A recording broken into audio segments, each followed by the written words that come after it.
তো আমাদের দাবিটা সরকারের কাছে হাইকোর্টের কিংবা অ্যাপিলেট ডিভিশনের যে প্রক্রিয়া চলমান রয়েছে, আমরা মহামান্য হাইকোর্টকে শ্রদ্ধা করি, সম্মান করি, সেটি চলমান থাকতে পারে, কিন্তু আমাদের দাবিটা নির্বাহী বিভাগের কাছে।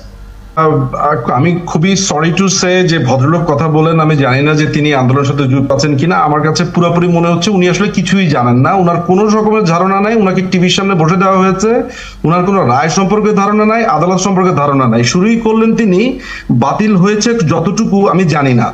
যেই মানুষটা জানেনই না তিনি যে আন্দোলন করছেন সেটা নিয়ে আজকে স্ট্যাটাস কো কি, তিনি আবার লম্বা লম্বা কথা বললেন, অনেকগুলো পয়েন্ট বললেন যে আমাদের নির্বাহী বিভাগের কাছে। আপনার কোনো ধারণা আছে যে এই মামলার রেসপন্ডেন্ট কে? আদালতের একটা রায় সম্পর্কে সামান্যতম ধারণা নাই। 33 পৃষ্ঠা 35 পৃষ্ঠা রায় সম্পর্কে ধারণা। আমি আপনাকে বলি, আপনি রায়টা পড়েছেন? এই রায়টা পড়েছেন আপনি? কথা বলুন, আপনি আমাকে আমি আপনাকে পয়েন্টের কথা বলেছি। আপনি রায়টা আপনি জানেন যে রেসপন্ডেন্ট কে? আপনি আমাকে না এই মামলার এটা রেসপন্ডেন্ট কে? আমি দেখেন, আমাকে কথাটা শেষ করতে দেন, একটু কথাটা শেষ করতে দেন। আমি অবশ্যই আমার রাগের পূর্ণ রিজন আছে। আমি একটু শেষ করি, আমার রাগের পূর্ণ রিজন আছে। আপনি একটা প্রোগ্রামে এসেছেন, আপনি বলতে পারছেন না যে রায় কি আছে, অথচ আপনি বলে বসছেন নির্বাহী বিভাগের কাছে আমার অনুরোধ। আমি স্ট্যাটাস সম্পর্কে বলছি, আমি স্ট্যাটাস সম্পর্কে বলেছি, এবং আমরা আমাদের দাবিটা নির্বাহী বিভাগের কাছে সেটা বলেছি। আমার কথাটা শুনেন, আমার কথাটা শুনেন আসিফ মাহমুদ, আমার কথাটা শুনেন। আসিফ মাহমুদ, আমরা একটু বোঝার চেষ্টা করি ব্যারিস্টার নিজুম মজুমদার কি বলার চেষ্টা করছেন, আমরা একটু বোঝার চেষ্টা করি। একটু তো আমাদের আক্রমণ করছেন। আমি বলতে চাই যে পেশাগত সাংবাদিকতা এটাও তো হওয়া উচিত। আমি একজন প্র্যাকটিসিং লয়ার, আমার কথাটা শুনেন, এটা আইনি ব্যাপার। প্রথম আপনি আইনি ব্যাপারে কথা বলুন, আপনি ব্যাপারটা শুনেন। কেন করছেন?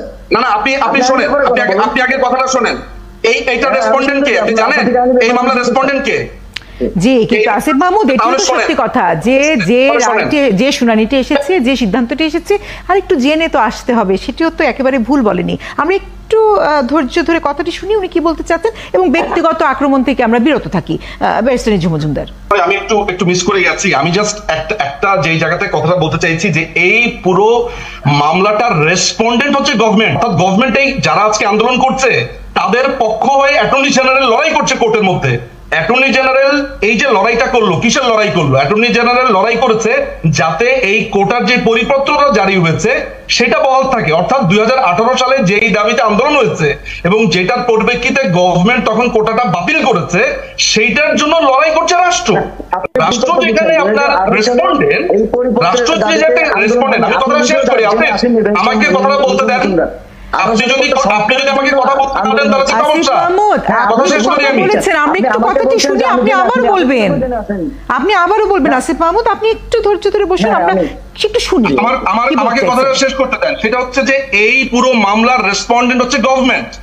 আপনার যেই জিনিসটা গভর্নমেন্ট লড়াই করছে, আপনি সেই গভর্নমেন্টকে বলছেন ঠিক করার জন্য। মাননীয় প্রধানমন্ত্রী এখন কি কোর্টে গিয়ে বলবে যে রায়টা চেঞ্জ করে দেন? উনার কি এই এখতিয়ার আছে? উনি যেটা কখনোই করতে পারেন না এবং উনি করবেনও না।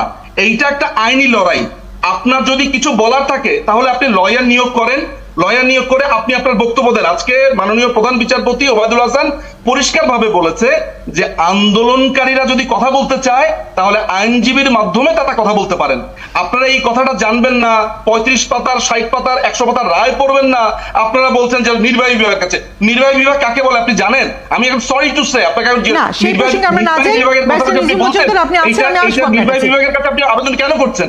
সংবিধান না, আইন পরিবর্তনের কথাও বলা হচ্ছে। এটা ওনার জেনে রাখা ভালো, এটা ওনার ভবিষ্যতে ওনার বিসিএস পরীক্ষাতেও আসতে পারে। একটা চলমান ডিসপিউটেড যখন মামলা চলে কোনো বিষয়ে, সংসদ সেটা চেঞ্জ করতে পারে না। সেটা আবার চ্যালেঞ্জ হবে, উল্টা গভর্নমেন্টকে আদালত অবমাননার মামলায় ফাঁসতে হতে পারে। একটা যেটা নিয়ে ডিসপিউট হচ্ছে, গভর্নমেন্ট এখন চাইলে সংসদে সেইটা আবার চেঞ্জ করবে।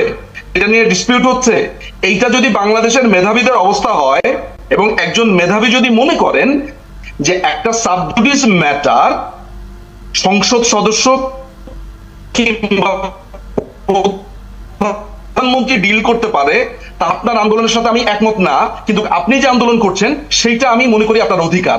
এইটাতে আমার কোনো রকমের ডিসপিউট। অনেক ধন্যবাদ আলোচনা।